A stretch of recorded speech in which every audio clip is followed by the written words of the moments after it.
Good evening and good morning across time zones. On behalf of the Observer Research Foundation, I welcome you all to today's discussion on India-US relations priorities in the next decade.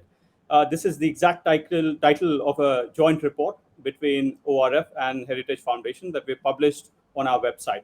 I urge you to take a look.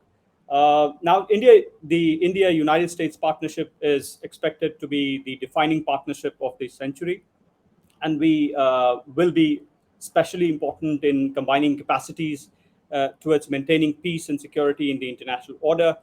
With India being the United States' only major defense partner, cooperation between the two countries extends across areas like trade, defense, multilateralism, intelligence, cyberspace, education, healthcare, etc. Uh, the two countries are also expanding their relations from bilateralism to multilateralism, with the two being part of the Quad, along with other countries like Australia and Japan, besides the newly formed West Asian Quad, including Israel and UAE, besides India and the US. Now, post the United States' withdrawal from Afghanistan, there could be many more opportunities for India and the United States in areas like counterterrorism cooperation to expand further. Other important areas of cooperation for the two countries lies in the Indo-Pacific domain, much in their quest to keep the area free and open, as well as in collaborating to establish more reliable alternatives to infrastructure funding in this region. Now, in the context of some of the points that I made, I think this discussion seeks to bring together 5 experts to discuss the recently launched ORF report, the India-US relations priorities in the next decade. And to do this, we have an excellent set of panelists today. Let me briefly introduce the guests before I invite them to make their observations on the verticals that they have contributed and beyond in this report. And first, Trisha Ray, who's with us, Associate Fellow, Center for Securities Strategy and Technology at the ORF. We also have Jeff M. Smith, Research Fellow, Asia Studies Center at the Heritage Foundation. Mr. Kabir Taneja, Fellow at the Strategic Studies Program, Observer Research Foundation. Dustin Carmack, Research Fellow, Cybersecurity, Intelligence and Emerging Technologies, also looks at Border Security and Immigration Center at the Heritage Foundation. And lastly, we have Elizabeth Relkild, Senior Fellow and also the Director South Asia Program at the Stimson Center in Washington, D.C., in the role of a discussant today. With that, let me just invite our first panelist. And Trisha, thank you for making it despite ill health. But let me first invite Trisha to make to throw light on what she has written in the report and beyond in the context of India-US relations. How do you see particularly the set of emerging technologies cooperation that the two countries are conducting? So over to you, Trisha. Thanks a lot, Vivek. And as you mentioned, of course, India's geopolitical value as a hub in the Indo-Pacific, as well as its digital footprint, have made it an invaluable strategic partner for the United States, especially in the area of emerging technologies. There's also, of course, an unprecedented level of alignment between DC and New Delhi on a range of emerging technology issues, 5G, for example, being an example, AI, and so on. In the report, we broadly have spoken about some of these emerging threats that India and the US could cooperate on. The first one, of course, is cybersecurity. Now, cyber attacks are increasingly common and a huge challenge for both countries. The US saw a few pretty major cyber incidents in the past couple of years, including the SolarWinds hack that hit multiple sections of the US government, the Colonial Pipeline ransomware attack, and India itself has also had a spate of recent incidents. There was the attack on the Maharashtra state power grid, as well as a few years ago, a breach of a nuclear power plant, Kudankulam. So US and India are some of the most cyber-attacked countries in the world. And the profile of cyber attacks shifted a lot in the course of the pandemic. with ransomware now being the most predominant form of cyber attack in both countries. And there have also, of course, been an uptake in data breaches targeting both government and private sector entities in both countries. There's also, of course, the dragon in the room, which is that cyber attacks by China-backed entities have been on the rise as well. And India's deteriorating security relations with China have coincided with this growth in cyber activity between the two countries. In our report, we've recommended India-US joint cyber exercises, and we also make some specific recommendations on the need to build appropriate lines of communication between different relevant ministries.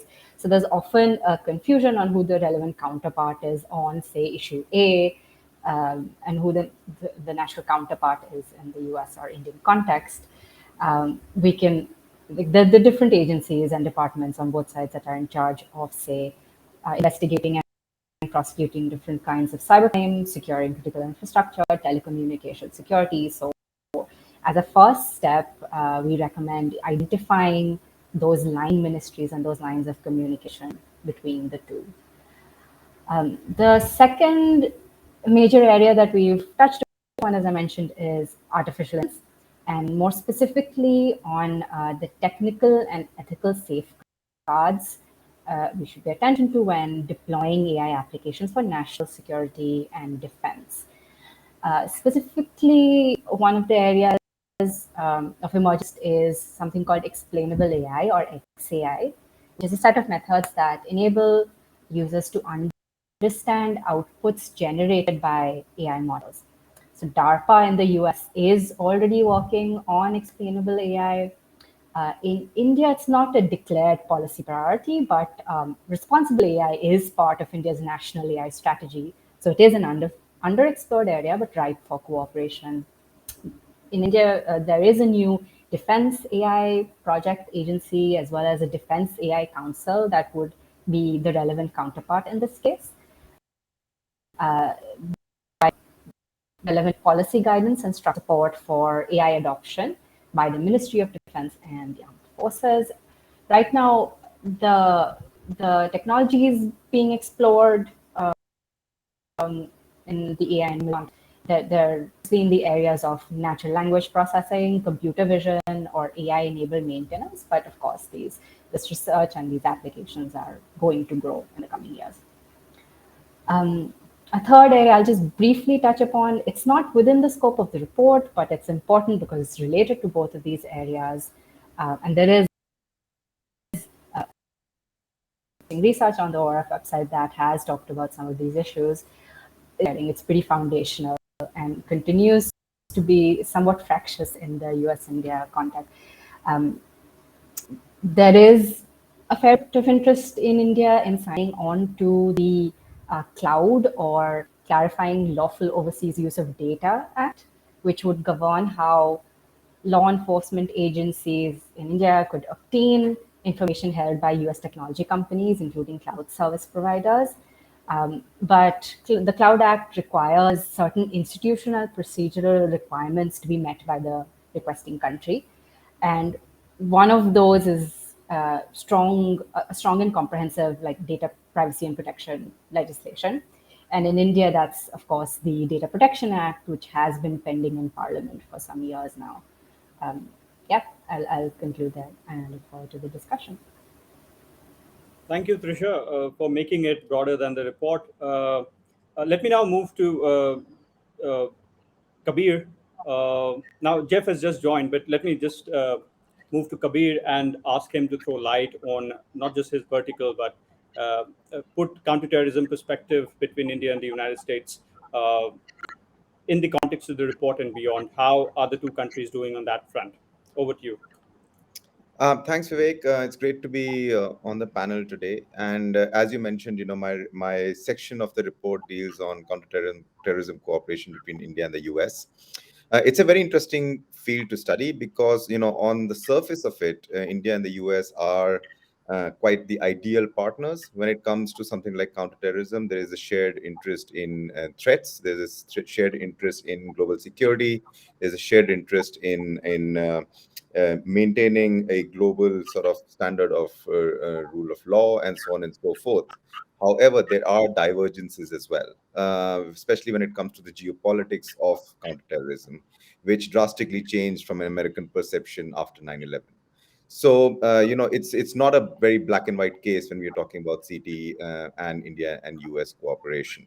Um, and as I mentioned in the report as well, I think Afghanistan August 2021 was a significant moment when it comes to counterterrorism cooperation. I think there was or has been a significant loss of public confidence in the US when it comes to sort of being a regional, valued regional partner and a long-term valued regional partner when it comes to counterterrorism, right? The way the US sort of, for lack of a better sort of framing, left Afghanistan has left a sour taste in New Delhi.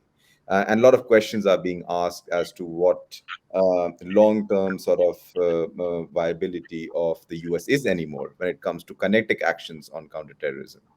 And of course, that's a question that is also being highly debated in Washington, D.C., when we're talking about over the horizon in Afghanistan and sort of how to go about renew of threats in Afghanistan. The United Nations just yesterday, or actually earlier today, maybe released a report sort of throwing light on how comfortable Al Qaeda, for example, has become in Afghanistan and how comfortable they are, even though in a very sort of disintegrated manner and not being as powerful as they were earlier, but how sort of in cahoots they are with the Taliban, and they found a refuge within the Taliban ecosystem at this point, with entities such as Al Qaeda in the Indian subcontinent having about 400, 500 members, according to the UN. That is, and I'm sure that there are more of them. Finding a fairly safe space in Afghanistan at this point of time. So there are a lot of questions. How do we cooperate on this now? Or what is the way forward? Is India better sort of suited at this point of time working with Russia and the Central Asian states when it comes to Afghanistan? Is it better to work with the Iranians when it comes to Afghanistan? And if that is the case, there is very little sort of where in Delhi and Washington D.C. can collaborate on Afghanistan. That is. So that's one section of it. The other, of course, as I've mentioned in the report, and this was a much more sort of contemporary take of it because the report was written some time ago. The report also mentions the geopolitical divergences when it comes to decision making or the decision making that has been done in the US on issues such as Libya, for example, or on Syria. Both of the interventions which India was, if not overtly, but quietly against. If you see, India was publicly against the intervention in Libya, and in Syria, even during its most tumultuous times, in Indian diplomacy was very engaging with Damascus, despite sort of their Syrian position with the West.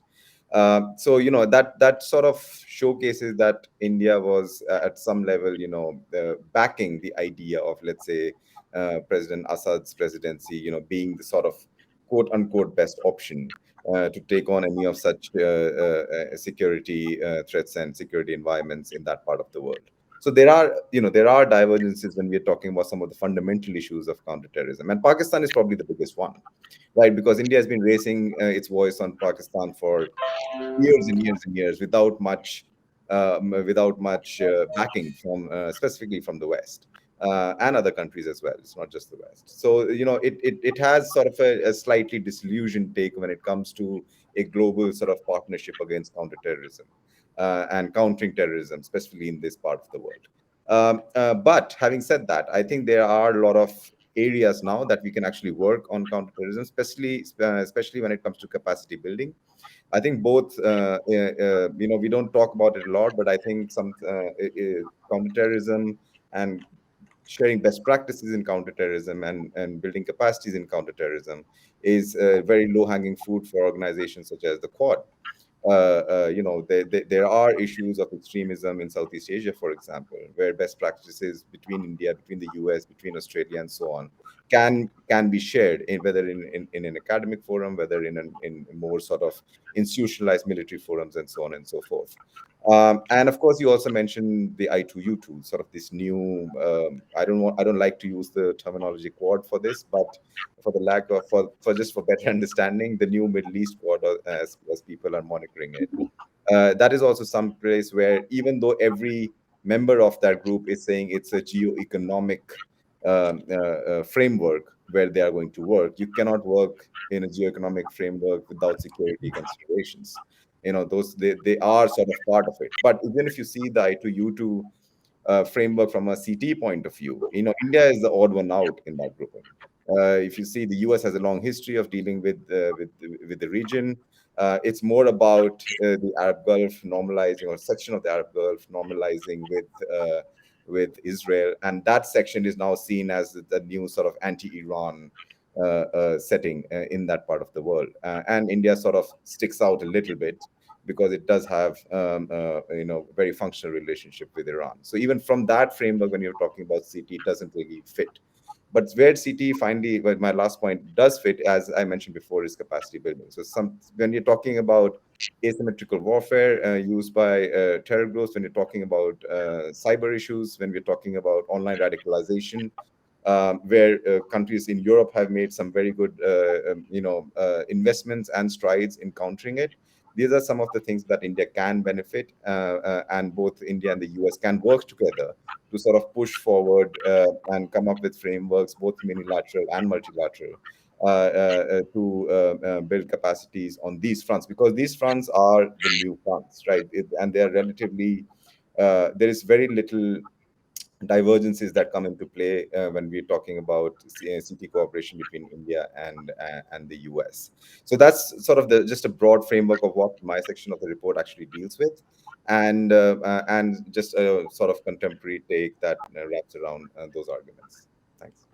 Thank you, Kabir. If time permits, I will come back to you with a few questions. Interesting, you mentioned Quad. And also, I think Trisha has written something for the ORF on the Quad and emerging technologies. I think that really sinks in with this report. But before that, let me invite Jeff. Thank you for joining.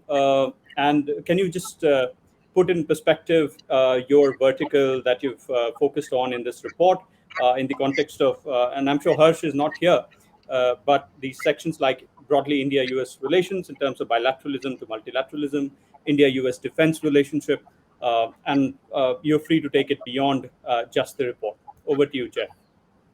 Okay, thanks. Can everybody hear me all right? Excellent. Apologies for the late entry. I was dealing with some technical difficulties, but we got them resolved. Thanks also for having me on this program and for inviting Dustin and I to join this report. It was really a great process and a good opportunity to take a few steps back and evaluate where we stand broadly in the bilateral relationship, not just in the areas I focus on, but to look at cyber and counterterrorism and economics. And I thought this was a really valuable contribution to the discussion on India-US relations. I got to handle the defense relationship, which, I think the best thing that could be said about it is that we've been victims of our own success. Many of the big initiatives that proponents of India-US relations had been pushing, many of the items on the wish list for many, many years, going back, over a decade, have successfully come to fruition. I would say over the past 10 and certainly the past 5 years, we've made tremendous gains in operationalizing defense cooperation and strategic cooperation. Many of these items are well known to followers of India-US relations, but the progress on the foundational military agreements, on arms sales, on intelligence sharing and cooperation, strategic planning, the Quad, new military exercises, we've made tremendous progress in all of these areas over the past decade. And so for proponents of the defense relationship and India-US relations, I think one of the key challenges now is what comes next. A lot of the lowest hanging fruit has been picked. And this is a good problem to have, frankly. But what I like to say is we're sort of reaching the outer limits of Indian alignment. And, from the US perspective, sometimes I think we look at the India-US defense relationship and we think, well, it's robust, but it's sort of underperforming relative to some of our strongest legacy treaty alliances. So yes, we're doing good things with India, but it's not quite at the level of what we're doing with Japan or the UK. And therefore, maybe the India-US relationship is underperforming a little bit. But I like to say when you flip that perspective and look at things from India's perspective, we're already sort of close to maxed out on the cooperation front. Like, this is the gold standard for Indian defense and strategic partnerships. There is no higher ceiling. There is no other country, that we're aspiring to meet that bar. We're setting the new bar for strategic partnerships and defense relationships in terms of quantity and quality of engagements. And so, I do think we're in a good place.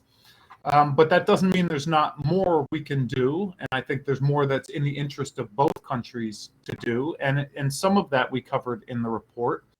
I do think there's opportunity still in both countries to reduce bureaucratic obstacles and cut more red tape. That's preventing us from, whether it's arms sales or other types of engagements, still sort of presenting unnecessary obstacles and barriers. One thing I think would be a fairly easy fix from the U.S. side would be to amend the Arms Export Control Act to put India in a category of important non-NATO allies alongside countries like South Korea and New Zealand, which would essentially, it wouldn't be transformational, but it would help ease some burdens and restrictions on U.S. arms exports to India. I think on the Indian side, I don't know that there's quite as easy of a fix, but there is still fairly burdensome bureaucracy and red tape and, frankly, offset policies that I think are artificially limiting opportunities for collaboration, including U.S. investments in the Indian defense sector. I think, there's been a policy guidance now for over a decade to promote, well, even longer than that, but to promote indigenization, to build India's defense sector, both public and private defense sector.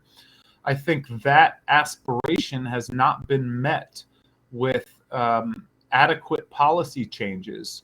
And if you look simply at the numbers, the FDI numbers in the defense sector, India is not attracting the type of capital investments that would be required to build this robust indigenous defense sector. And I think there's a reason for that. And some of these overly burdensome offset policies and regulations are a big part of that.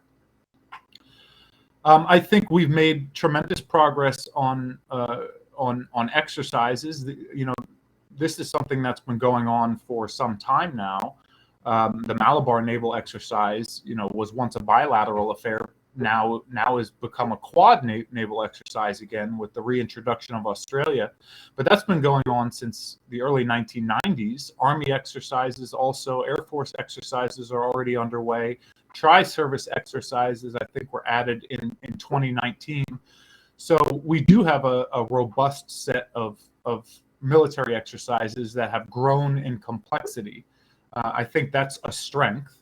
I think we could get creative in thinking of ways to expand those. I've argued that I think it would be very creative and interesting if India were to propose doing naval exercises hosted at the Andaman and Nicobar Islands, its Andaman and Nicobar Command.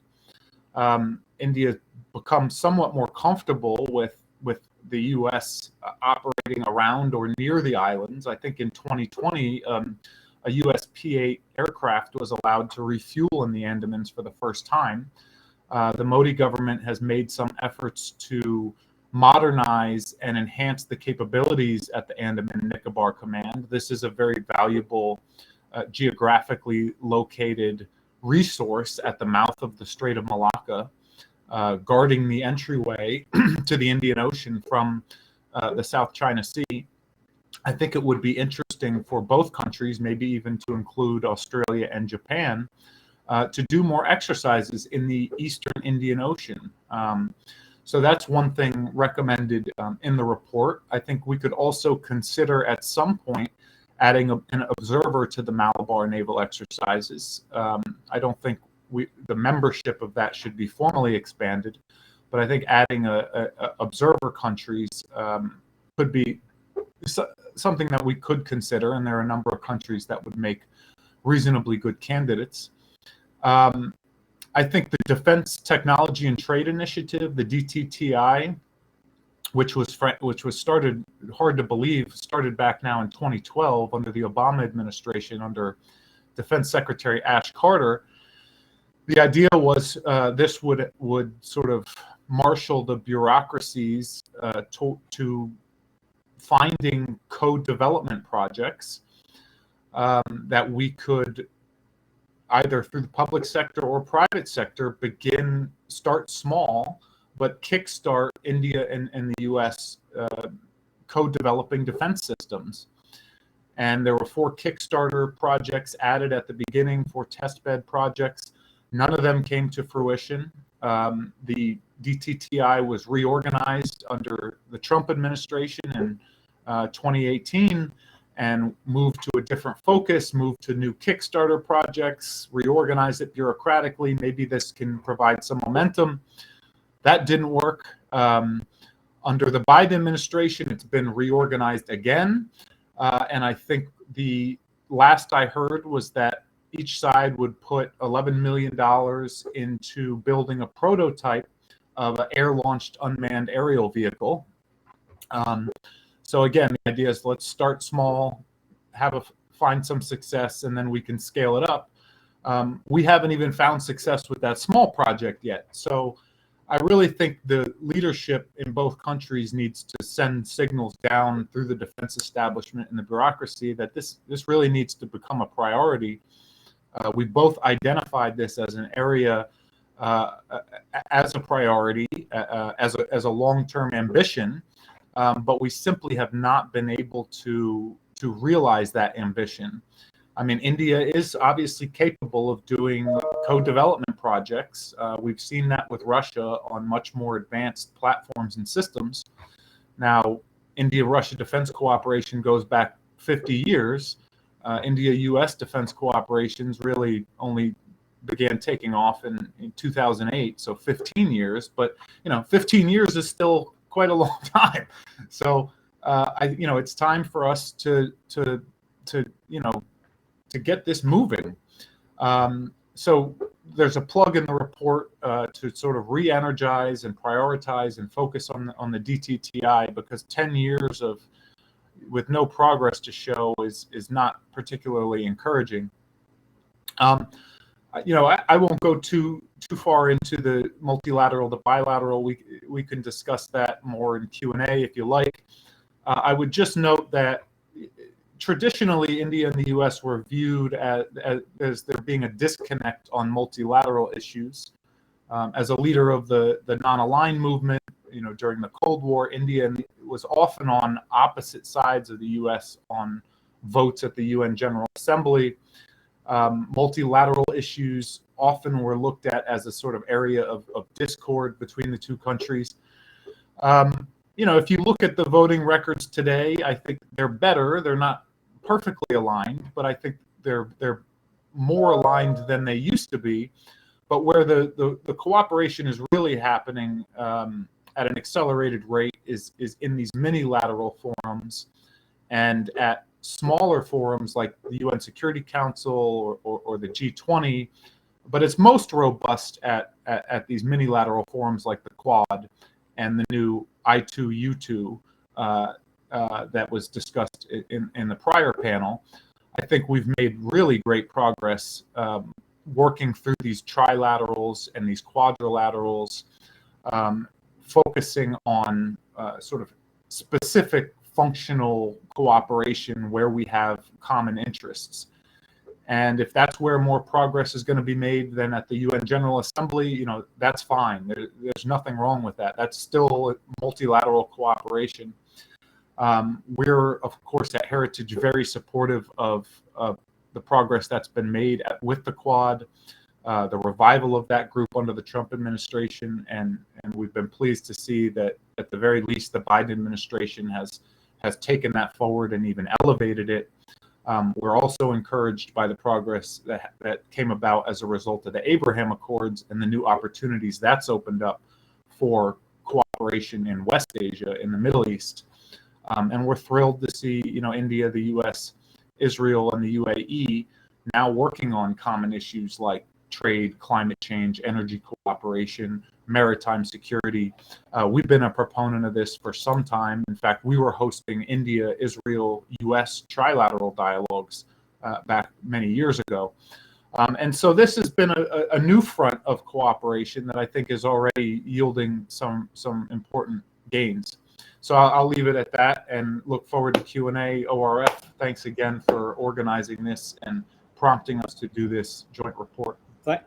Thank you, Joe. Jeff, I think you made some important points on the offset. I agree with you. It's one of the important impediments in the bilateral relations, and working, in my experience, working with the IDS, the Integrated Defense Staff, they hold the defense procurement policy quite close to their heart.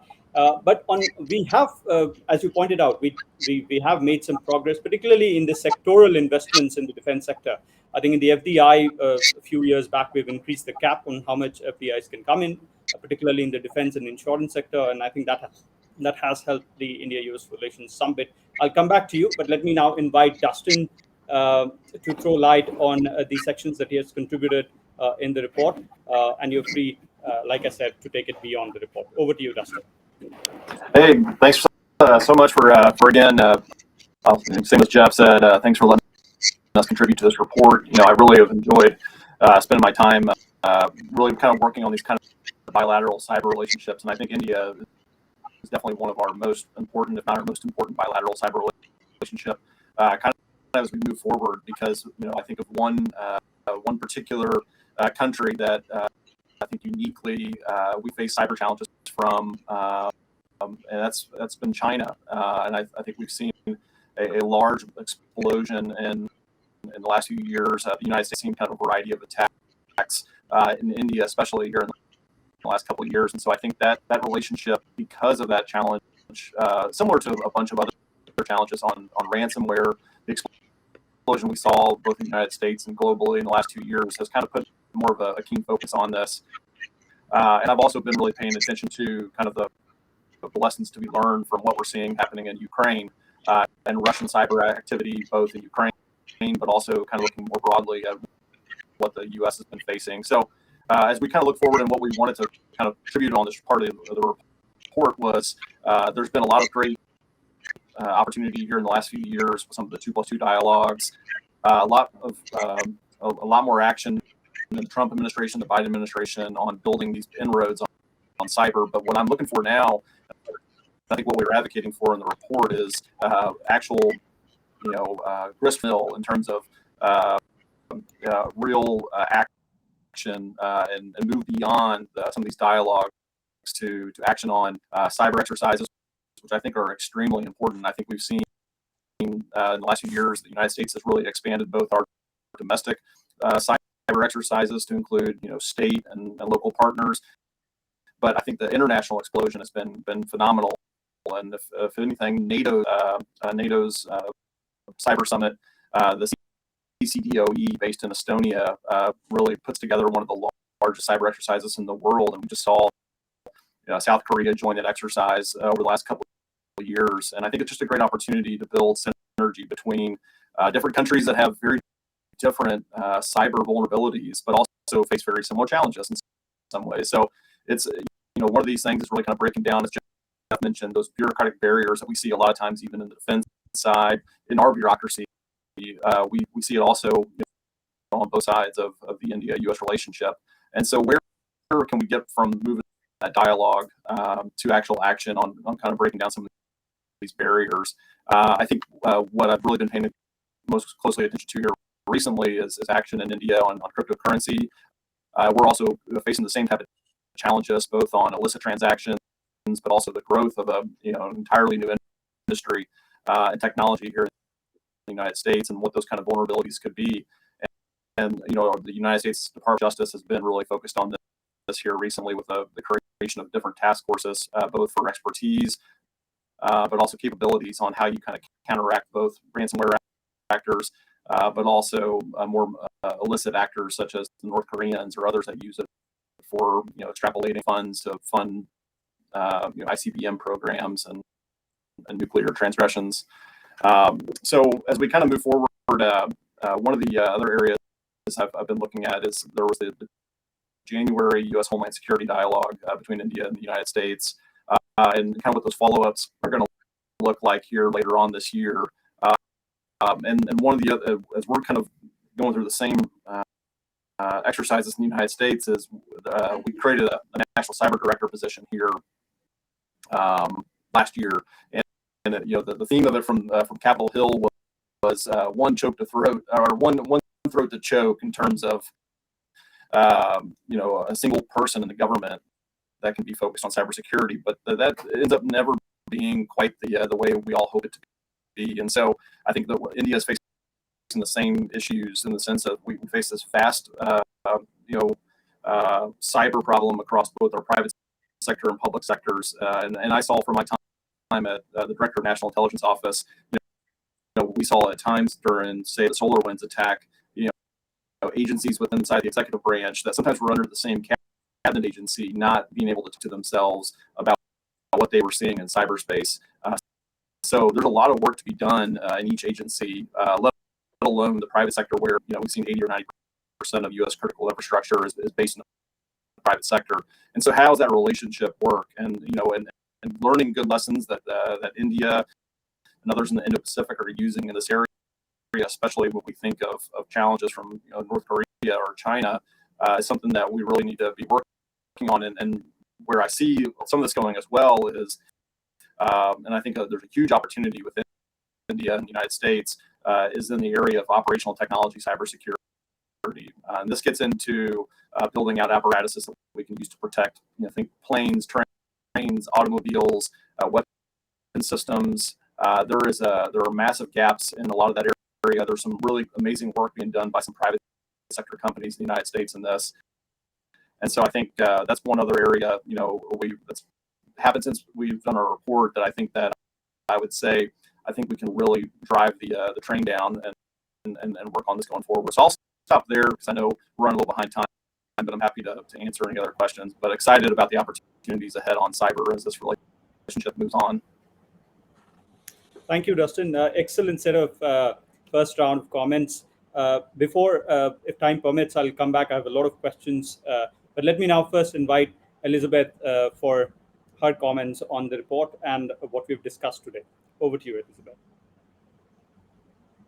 Great. Thanks so much for having me, Vivek. It's a pleasure to join colleagues from ORF and Heritage as well. And I was very glad to see this report. It's a good time to take stock, and I think always good to have these conversations, particularly conversations that aren't just us in DC talking amongst ourselves, but includes friends from the region as well. So thanks very much for having me.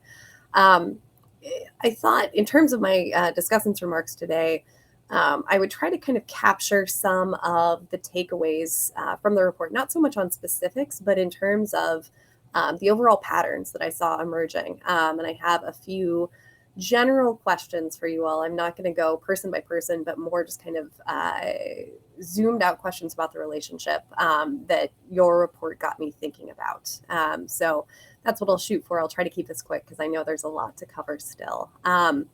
So in general, and I think Jeff and Dustin touched on this in different ways. The sense, at least in DC these days, is certainly there is progress in the relationship. There's a lot to kind of pat ourselves on the back for, right? But there's a sense of impatience as well. In some areas, there have been hurdles that we kind of keep running into. And so, at least as I was going through the report, I saw this is in some ways an attempt to solve for that problem, right? As we look to the next decade, I think at early on in the report says, both sides must articulate a new agenda for cooperation in the Indo-Pacific. And that's in some ways easier than it would have been this time last decade, but harder in others. As Jeff put it, on the defense side, much of the lowest hanging fruit has been picked. And so that raises a question of where we go from here.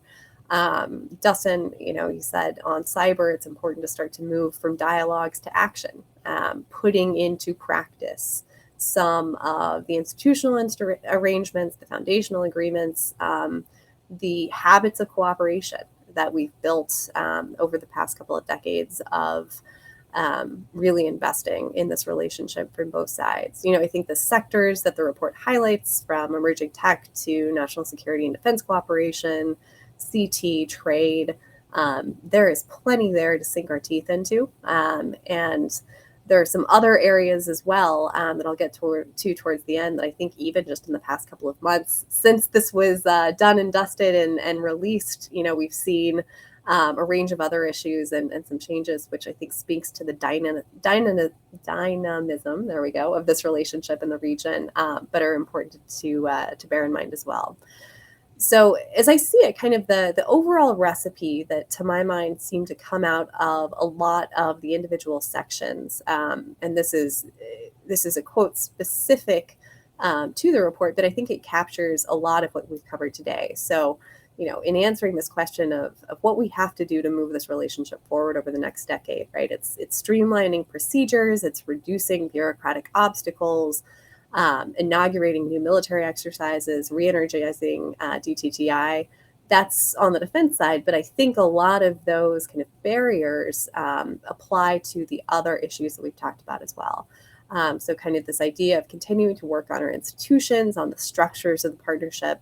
But I wonder, as I'm kind of sitting back and reflecting for my own work as well, what else needs to be done, right? As Jeff was detailing on DTTI, this is not the first time we've tried some of these efforts to kickstart things to various levels of success. And another point the report noted, kind of skeptical politicians, recalcitrant bureaucrats.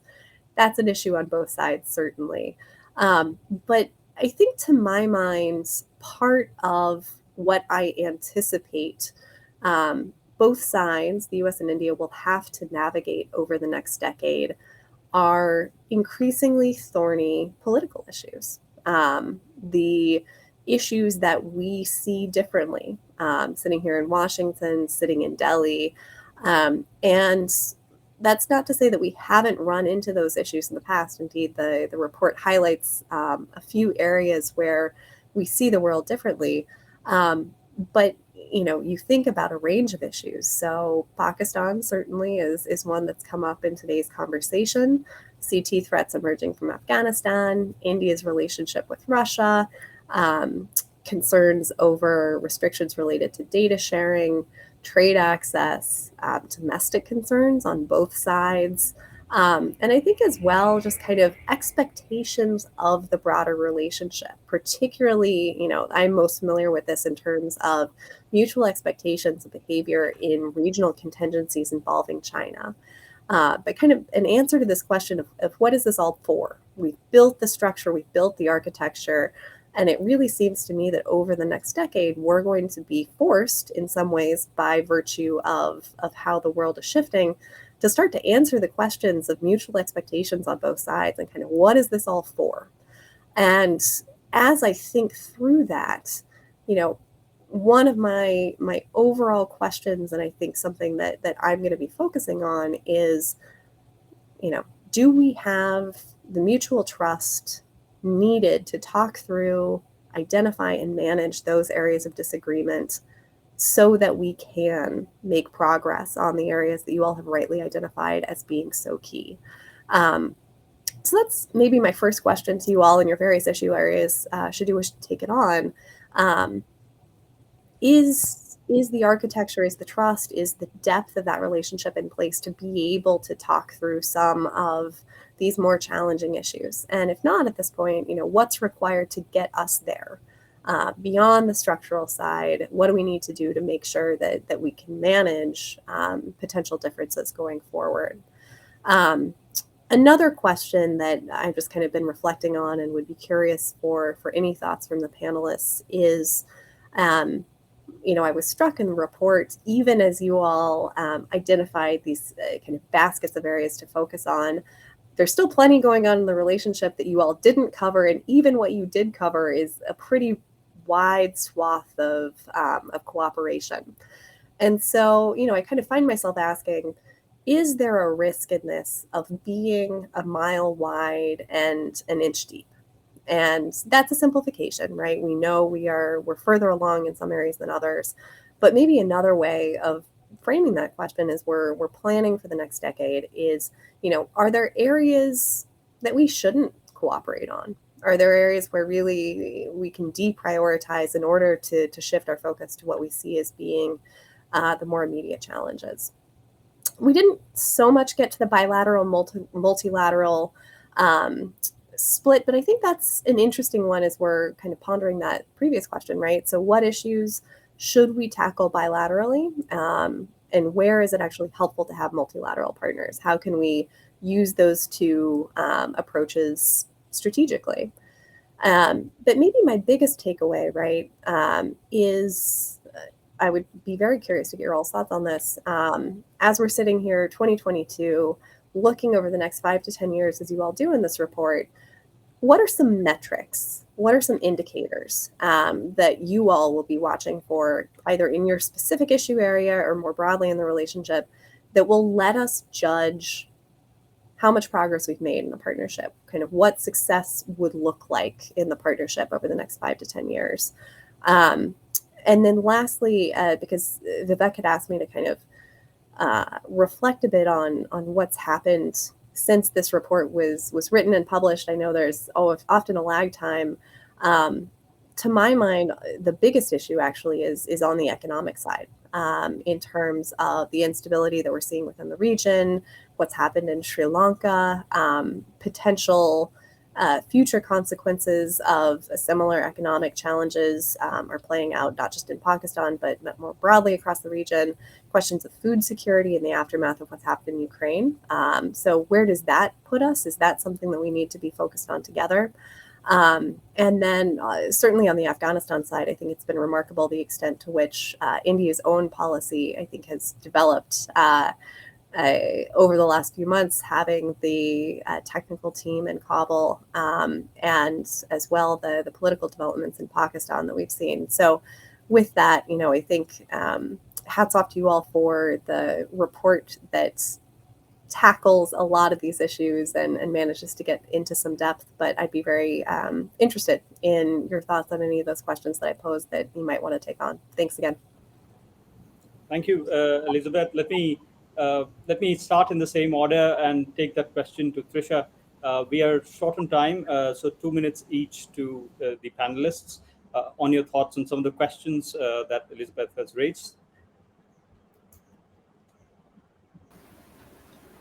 Sure. So for me, just to go to perhaps the most fundamental of the questions you raised, which is what would success look like in some of the areas we've tackled. I think it would be interesting to track progress most on the area where there's least alignment. I think that would be an interesting area to look at. So some of these are, I'd mentioned data briefly in my opening. There's still a fair bit of in the United States right now about shape India's final Data Protection Act will really take, concerns about data localization. So again, we still don't have that draft, the act out yet. So it'll be interesting to see. It has evolved quite a bit, of course, since the first draft. A lot of the localization mandates have been made a little more mild than they were in the first draft, and part of that has been ongoing discussions with partners and concerns they've raised. But how that resolves will be interesting. Another issue, again, not mentioned in the report itself, but is pretty fractious in the India-US context, is big tech.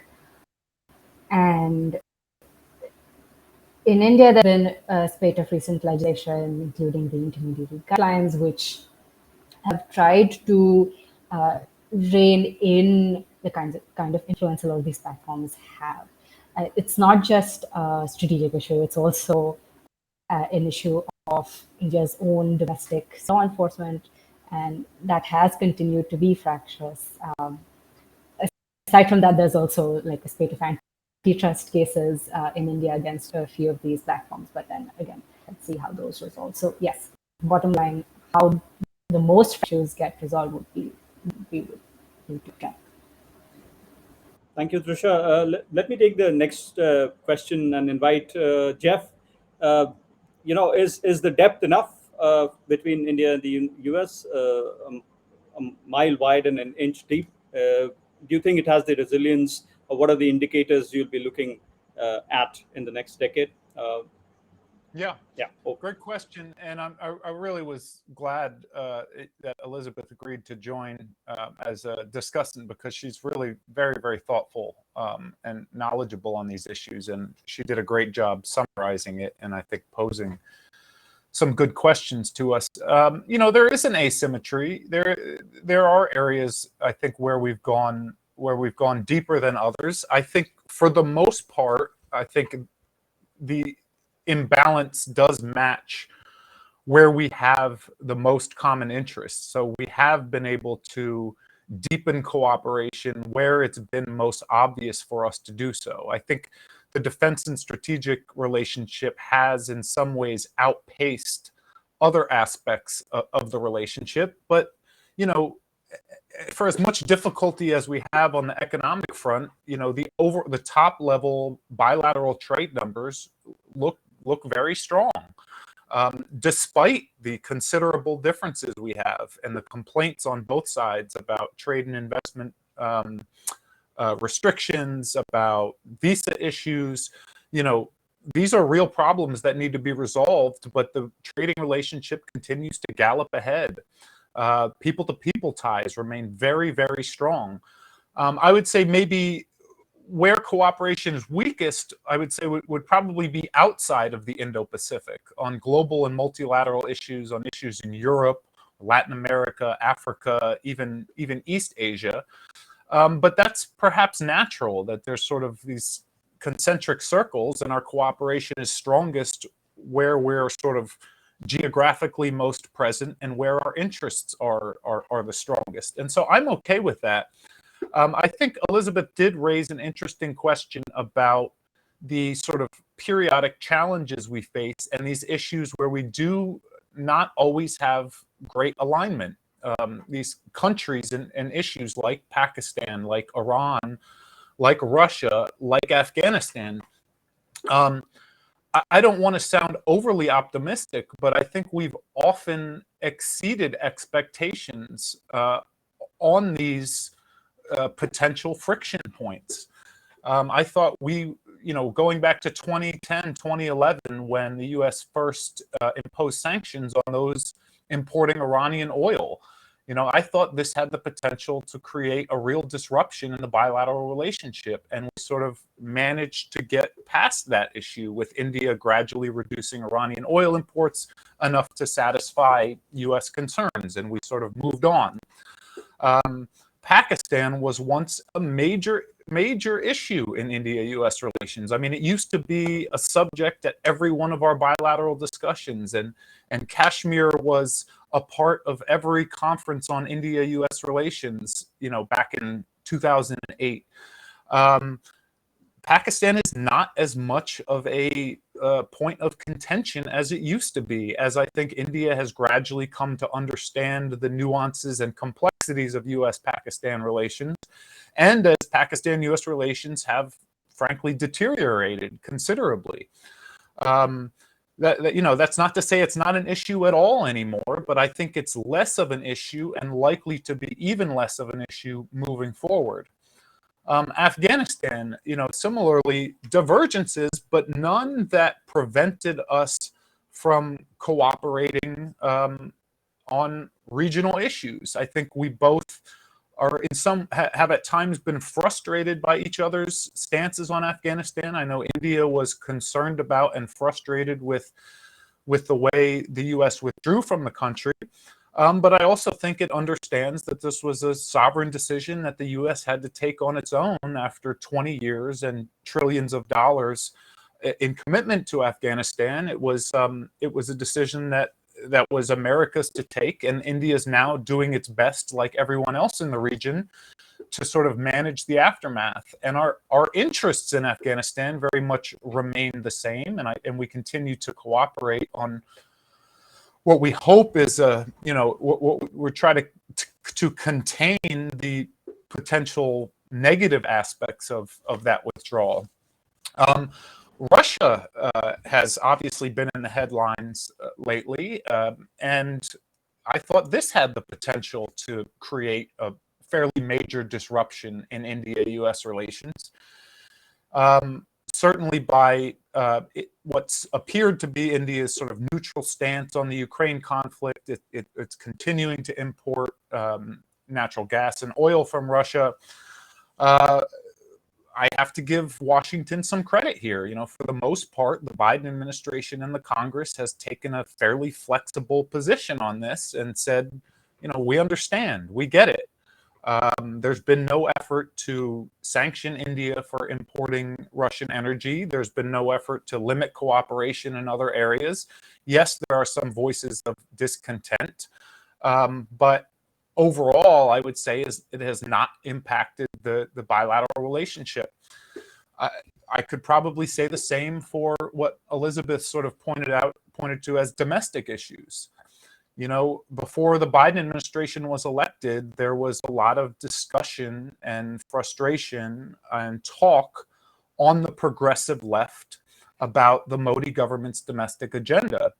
And there was, frankly, some expectations that, President Trump let this kind of thing slide, but once a Democratic administration comes in, domestic political issues in India are going to be top of the agenda, and there's going to be a reckoning, and the U.S. government is really going to take India to task for this.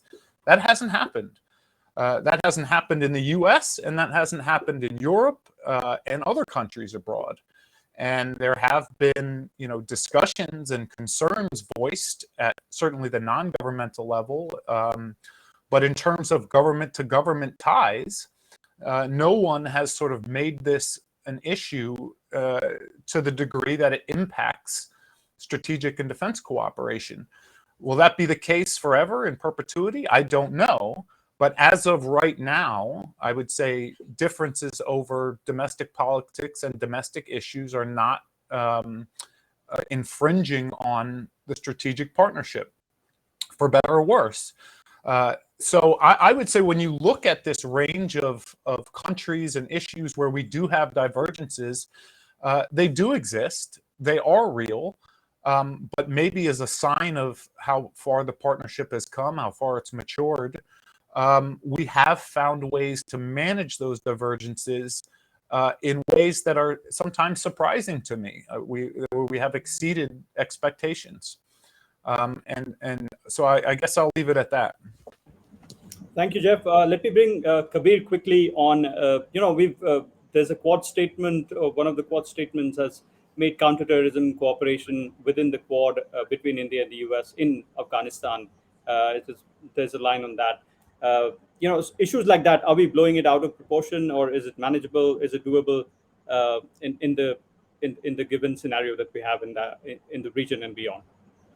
Look, I'm not sure if it's like blowing out of proportion or something like that. It's difficult to say that unless you try something, right? So I think there is enough space between India and the US to actually move some furniture within the Quad structures, because we cannot wait to see the Quad in operational motion, and wait till, let's say, a climate event steamrolls through, and then HADR sort of capacities are showcased as what Quad can do, and so on and so forth. I think there's enough space to take some of these issues forward. Afghanistan is something that everyone is worried about right now. So I don't see why the Quad countries cannot develop non-kinetic ecosystems where they can discuss information or intelligence, or have a sort of more of a joint outreach to whatever is on the table when we're discussing about Afghanistan in the international community.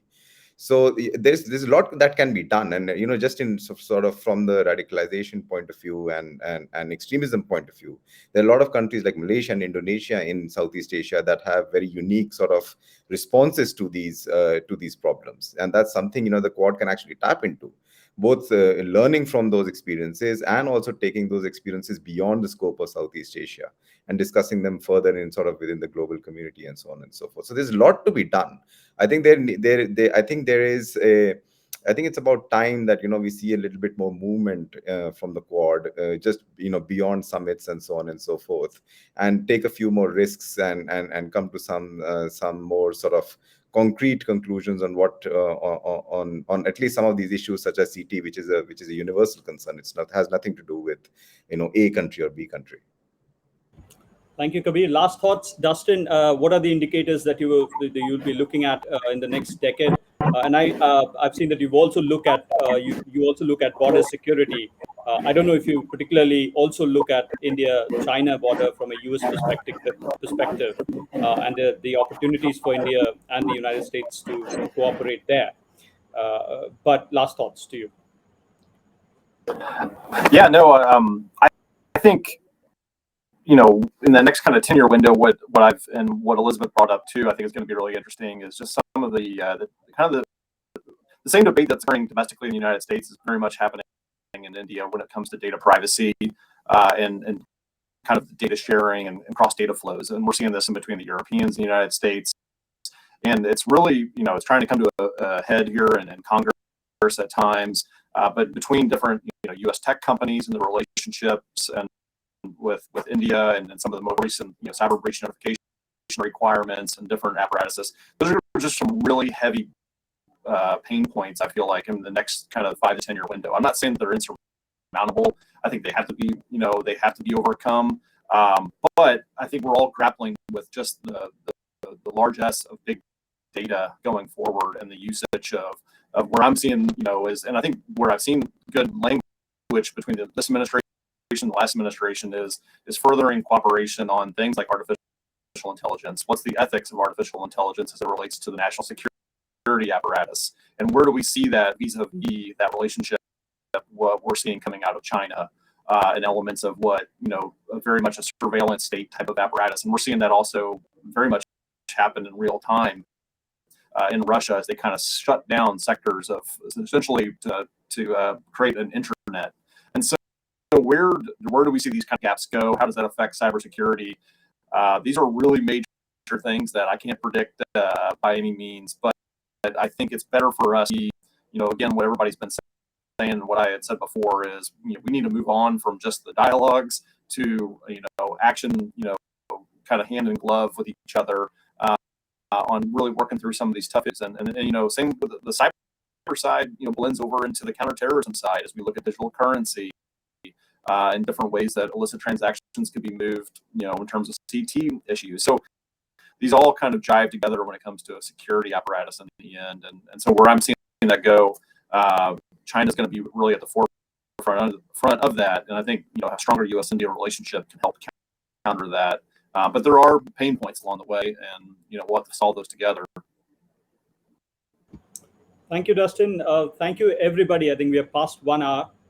Especially thank you, Trisha, for staying all the way through the end, despite ill health. But wish you a speedy recovery. And thank you, Dustin. Thank you, Elizabeth. Thank you, Jeff. And thank you, Kabir. We hope we can get another round of discussion on this topic.